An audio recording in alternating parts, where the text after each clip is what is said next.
going to do the hug, weren't we? Yeah. Thank you. All right, hello. Hi, how are you guys? You know, it's true about the drone. But then again, I stopped playing video games when Pong was in vogue, if any of you. No, none of you. Okay. Well, thank you. One person remembers Pong. Okay. So this is where you can find me. I have a lot to cover today, so what I would like to go through is basically the entire Creative Cloud photography plan. So that includes Lightroom, not only Lightroom CC on the desktop, but also Lightroom Web and Lightroom Mobile, Photoshop, Spark, Behance, and Portfolio. So I have a lot to cover. So what I thought I would do is I would just cut out every other word. Yeah, they told me that probably wouldn't get a laugh. Okay. Anyway, so let's just switch over here.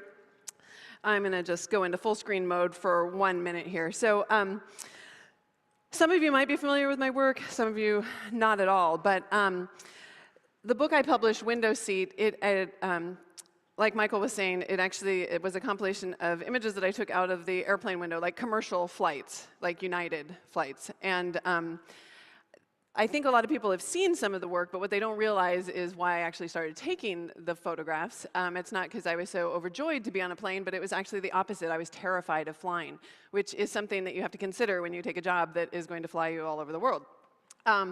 Yeah, so unicorns, it's amazing.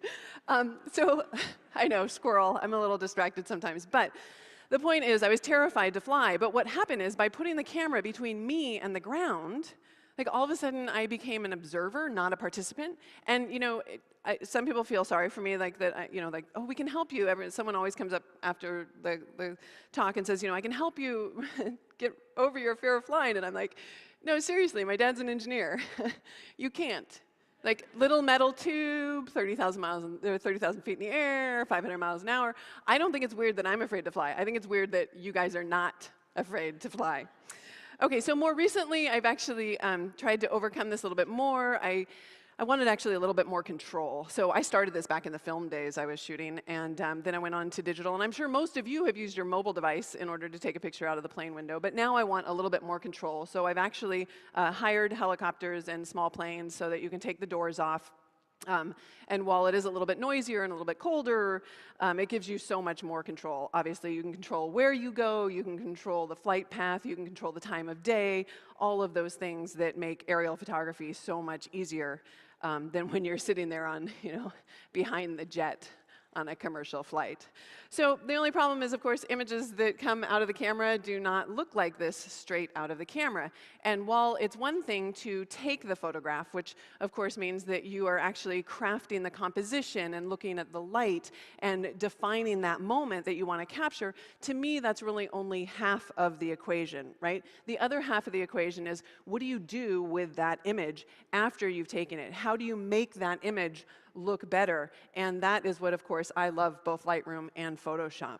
So in an image like this is the before image, right? This is what it actually looks like when it comes out of the camera, but we can make it look so much better. So I'm going to escape out of full screen mode. I'm just going to go into the develop module, and we're going to take a look at how easy this is to do using Lightroom CC on the desktop. So probably the first thing I'd want to do here is just remove any of the distortions from the lens, right? So you can see I've got this chromatic aberration. That's just a little bit of the misaligned pixels at the edge of a file. I've got that turned on, and it's enabling the profile correction, so it's automatically putting a warp over the image to actually remove any of the lens distortion. So that's the first thing that I would do, and then I would go and I would select the crop tool there. Because I don't need this lower part, right? My whole goal is to only include things in the image that actually help reinforce the story. Everything else has to go. I don't want any distracting elements. So I'll just go ahead and crop that. Of course, everything I'm doing here is non-destructive. So I could go back and redo the crop at any time. Then I'll go into the basic panel. I just want to click on auto here and have it auto tone the image. You can see it's added quite a bit of contrast. I like that. Although it has made the salt, that's actually salt in the foreground there. These are the this is actually over San Francisco, which is kind of ironic because I've lived there all my life. And it's amazing how just changing your perspective, like getting a little bit higher, like in a plane, can enable you to see things that I had no idea these salt ponds ever existed before I started flying. So it looks like the contrast is pretty good up there. I might add just a little bit more just to give it a little more punch. In order to really crisp it up though and sharpen those edges, I would add a little bit of clarity. I think that's looking pretty darn good. Now, if there are any spots in my image that I need to retouch out, I can tap the Q key. That's going to give me the clone and healing brush right here in Lightroom, so I don't have to go to Photoshop if I just have a dust spot or something on my lens. If I tap the A key, that actually gives me this black and white version of the image, so I can go in there and see if there are any dust spots. I happen to see one right up here, so let's just zoom in and I'll get a little bit bigger and we can just take that out. I'll tap the A key again in order to hide that. But of course we could go a little bit further. You know, if I don't want like this item right here, we could just get rid of the reflection. I could come down over here. Oh, look at that little thing right there. This is where you guys start saying, seriously? Like really? You're gonna go, oh yes, look at that, that's terrible. Must get rid of that. And look at that, oh my goodness. Okay, that one's awful too, and then we'll scoot down here. And then you guys do this, right, on like Friday night? This is the cool thing that all the kids are doing. That's what I've heard. All right, so let's go ahead and we'll just zoom out there. But that's how I would remove any like dust spots or any little distracting elements that I might want to get rid of. And of course, how much time I spend depends on the final deliverable of the file. You know, if it's going to go on social media and it's going to be 1 by 2 inches, I probably don't need to go in that depth and that detail. But if I'm going to print it 8 feet wide and put it on the wall, then definitely I do want to go in there. All right, so I might also just put that tool back and then add a little bit of a little vignette there to keep your eye in the frame. Now, when I do that, I notice in the upper left there that I've got a little bit of a dark spot, so I can change to any of my local adjustment tools. We'll go ahead and just drag that out. And what do I have this loaded up with? A huge plus in exposure. Probably don't want it quite that much, so I'll just drag that back, use my arrow keys if I want to just slowly nudge those values up or down. Let's just bring that down a little bit and then probably just scoot this over. Oh, grab that, just move it right over there. Okay. I also probably want to bring back a little bit of detail there in the salt. Again, I'll use another local adjustment, so this is going to be using my adjustment brush. I want to load it with different options here. In this case, I actually want to reset the exposure, but I'll bring down my highlights and probably add a little bit of clarity here, and then I can just paint in. Okay, I think that maybe that's a little too much. What do I have here? I have a little too much clarity, yeah, 91. So let's just pull back on the clarity there. What else is going on? Those highlights are really bringing down. Okay, I'm going to be good with that one. All right, so I'll tap return and return again to put the brush back. So I think you can see just in a very short amount of time, we've gone from there to there, so it's really made the image look much better. So that's the difference between, you know, taking the image and then making it into something that you want. Now, it's not often that an image is just going to stand alone. A lot of times there are multiple images in a layout, or you might have a book and it's a double-page spread. So I want to see what this image is going to look like next to another image. So I'm going to go into what's called reference view, and then I can just drag an image from the film strip onto this side so that I can make changes to this image while referencing the other photo. So in this case, if I did want them to match, and obviously this is an aesthetic choice, I could go here under HSL, just grab the hue, and maybe click there in the purples and either drag down or drag up in order to kind of make them shift a little bit more towards pink. And then after that, I might want to go in there and just lighten that up a bit. So I'll reset my tool, bring up the exposure a bit, and then just bring up that corner. Again, that might be a little bit too much. So I'll just highlight that and bring that down maybe a little, okay? So you get the point. You've got the reference view. You can go ahead and compare your images. Very, very handy. Now, let's return to the grid view there so I can see all of my images. And you'll notice over here that I've actually synchronized this image already. So what does that mean? The image is in a collection, and I've told Lightroom that I want access to these images across all of my mobile devices. Once you've synchronized these files, not only can we synchronize them across mobile devices, we can also share them. So up in the upper right, you can see I've actually made this a public collection so that it gives me a link. So now I can just click on that link, or I can copy that link, and I can share that link with anyone. This was one take, I was just going to say that was one taken over the snow, but it was a little too quick for me. All right. Okay, I know. All right, so here we are, and I can share this link with anyone, and then anyone can go up here and, like, let's say you're my mother. I know this is a little weird because I'm just going to channel her for a moment because she always gives me very lovely comments on my photographs. So I'm going to go over here and just click on the little comment, and I'm going to say, aw, fantastic. Ah, fantastic image. All right, and then I will post that comment pretending that I am my mother. All right? Now, we're going to come back here to Lightroom on the desktop. Okay, and it's going to actually synchronize that. And you can see that little, look at that little yellow icon right there, all right? That is telling me just how fantastic I am. If I click on that little icon right there in the comments, oh, look, it totally gives it away. Yeah, that was me who made that comment. But anybody who I give that link to can go and see those images, make the comment, give me the feedback. Hopefully what they're really saying is, we want to license all of these images, right? So I can go ahead and get that feedback right within Lightroom on the desktop. Okay, so now let's talk about Lightroom Mobile. All right, and I'm just going to switch over here so we can see it. And I bet they're going to wait for me to unlock it, because that's very nice of them. And evidently, I need my passcode.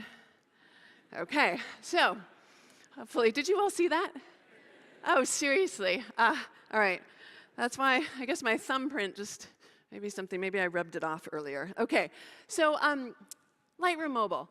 Lightroom Mobile can really be many things to many different people. For me, it's one of two things usually. It's either an extension of the desktop, or it's a way that I can start making new images. So let's take a look at the first instance where it's just an extension of the desktop, right? So we can see all of my different collections here that I've synchronized from Lightroom on the desktop.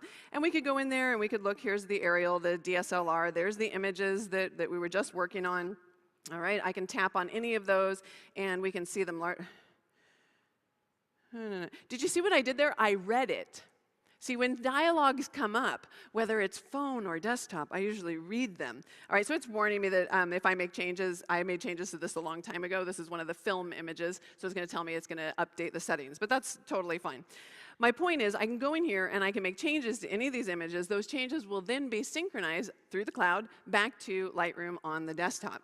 So that's one scenario. It happens to be the scenario I use all the time, because I typically post all of my images to social media from Lightroom Mobile. I don't really want to be on my desktop, at 10 o'clock at night, and that's usually when I end up, oh, yeah, I've got to post something.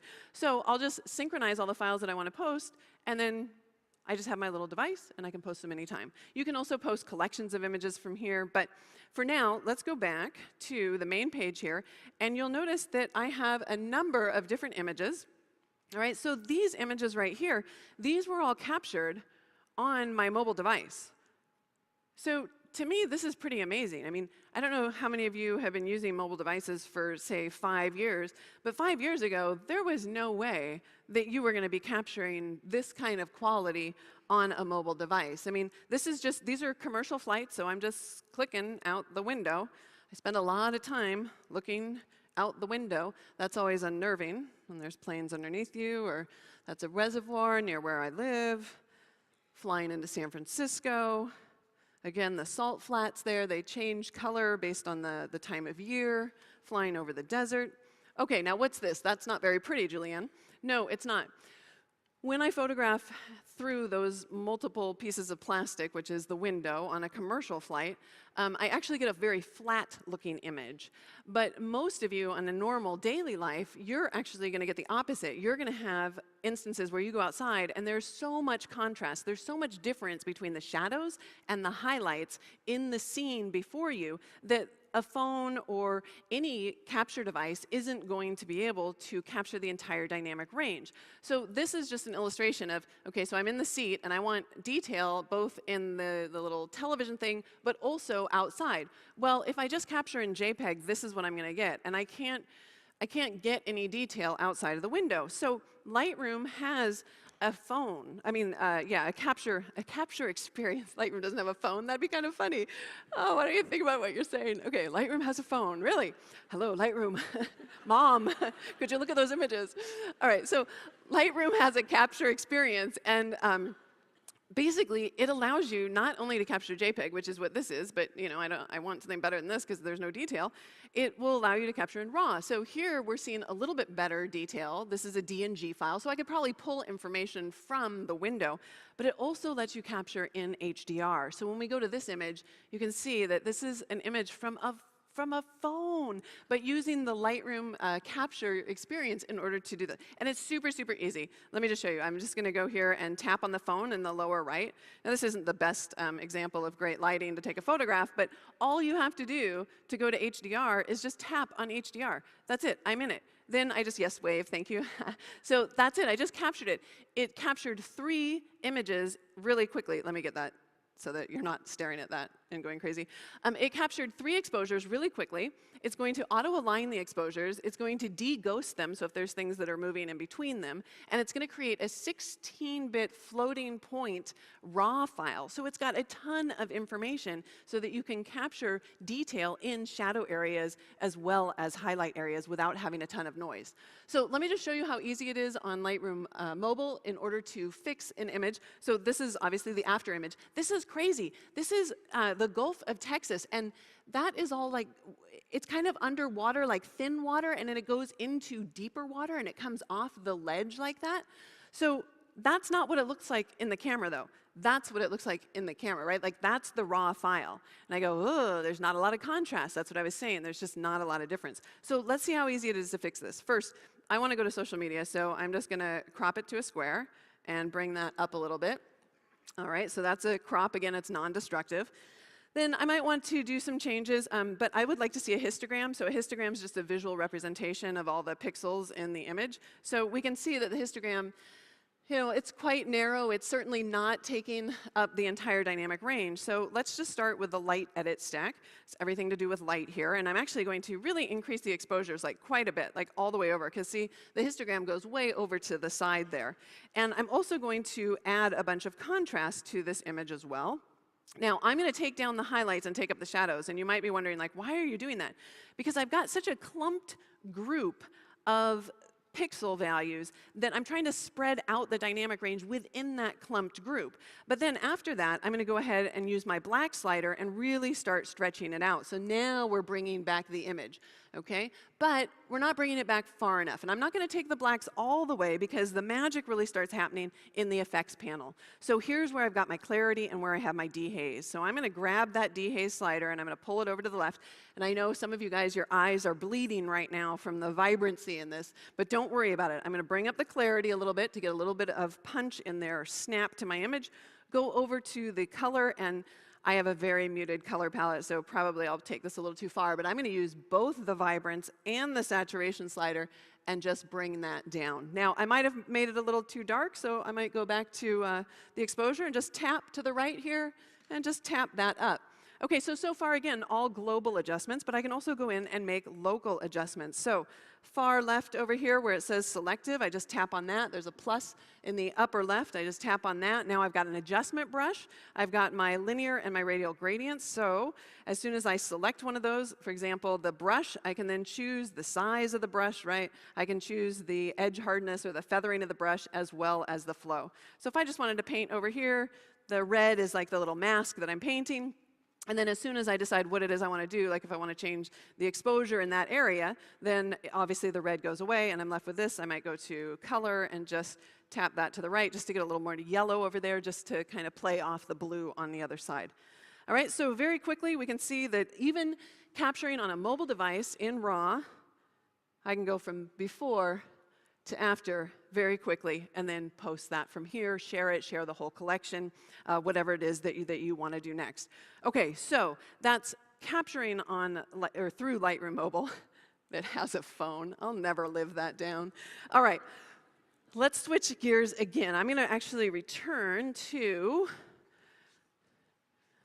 my computer. Okay.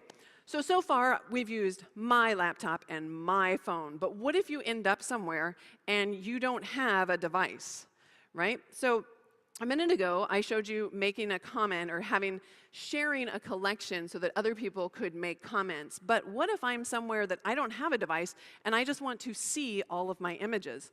Well, that is what Lightroom Web is all about. So I can now go anywhere in the world, launch a browser, go to lightroom.adobe.com, sign in with my Adobe ID, and access all of my photos. I can make changes to my photos, and all of those changes will be synchronized back to my desktop across all my mobile devices, and I can also upload files from anywhere through this browser, through Lightroom Web, and have those images upload to the cloud, and when I get back to my desktop, they will download to Lightroom CC on the desktop. So pretty cool. And there's even more. There's additional ways to share in Lightroom Web.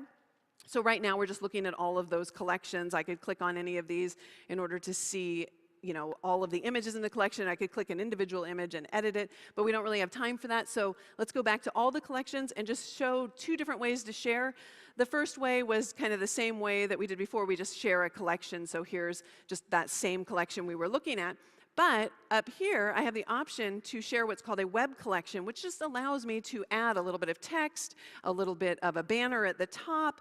It allows me to change the order of my images. So just if you want to tell a little bit more of a story, or you need to get more information to your client, or in my case, to my mom. All right, so let's go back to all those collections for a minute. Now, how many of you guys like keyword your images? Yeah, okay.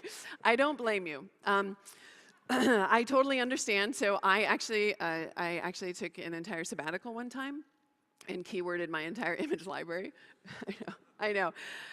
It's just, you know, it's what I do on a Friday night. I kind of kick back, have a glass of wine, sit there with a fire in a fireplace, and keyword my images. No. So this is something that you people who procrastinate, you procrastinators, might be the big winners, because I want to show you a technology preview, right? So here, I'm going to come down to, so let's see, technology and previews right there. I've got this search preview turned on, all right? So let's say I want to just look for blue images. Like, I don't know, I just need a blue image, right? Well, blue is not something that I'm going to keyword, right? I'm not going to go keyword all of my images that are blue. So these images do not have blue as a keyword, and yet it is finding them all. Okay, you're thinking, that's not so hard. Okay, fine. So blossom, right? I just went to Japan and took a bunch of images of the cherry blossoms. Again, I have not keyworded these images. Okay, that's pretty cool, because not all these images are, some of these images are from Japan. Some of these images are from DC. Like, I didn't even remember taking some of these images. Okay, let's get a little bit, I also went to Antarctica, so let's look at seal. Can you find any seals?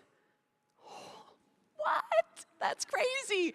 All right, so that is Sensei. That's the whole artificial intelligence and machine learning that we're applying. Okay, I know there's one like piggy nose right here. I don't know what that's about, all right? But you know, that is actually taken at Remarkable Rocks. If any of you have ever been there, so is this one, so is this one. So these are Remarkable Rocks, so maybe there's some karma around there that says seal. Okay, so that's Lightroom Web. We've got to switch. I've got to switch. No, I'm down to 2 minutes. That's impossible. We have to go to Photoshop. Okay, we're going to Photoshop here. We're going to close this document. I don't want to start with a new. Maybe it's counting up. Maybe I've only been talking for 2 minutes.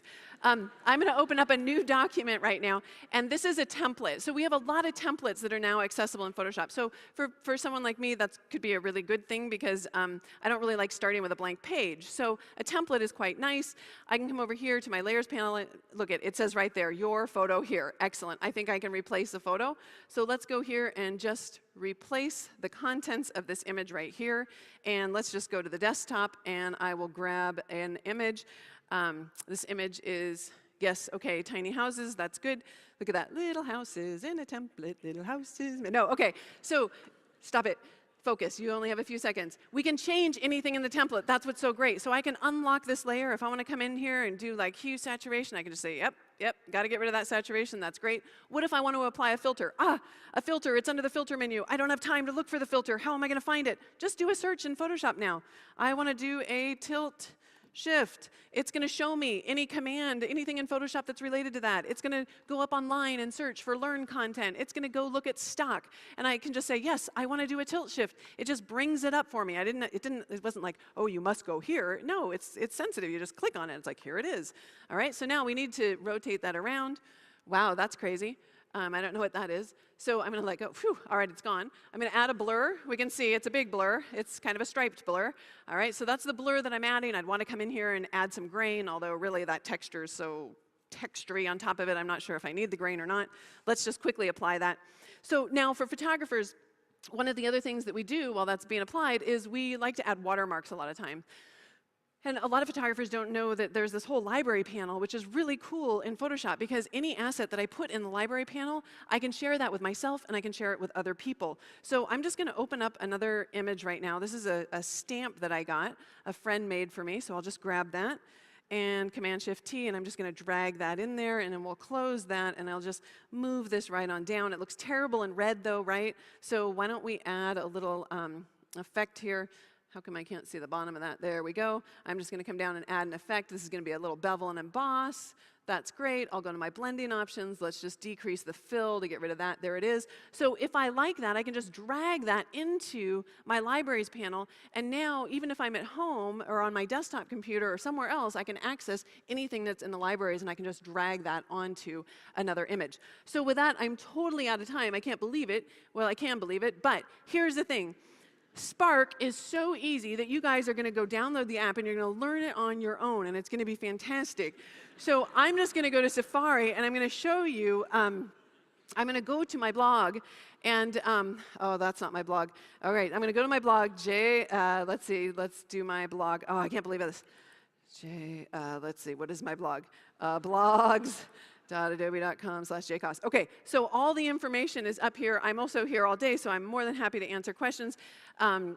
And right over here, like if you just do a search here, I've got a 10-day challenge on Adobe Portfolio, which is just a killer way for photographers to put their work up there, and it's included in your membership, so I hope you'll take advantage of it. And because I am so tardy, I am going to put up this window seat book for all of you guys. It's an iBook. I will put it up for free in the store in Australia, so you all can download it for free for like the next 3 days. And I'm sorry that I'm out of time, and I have to get off the stage right now. So thank you all. Goodbye. Sorry.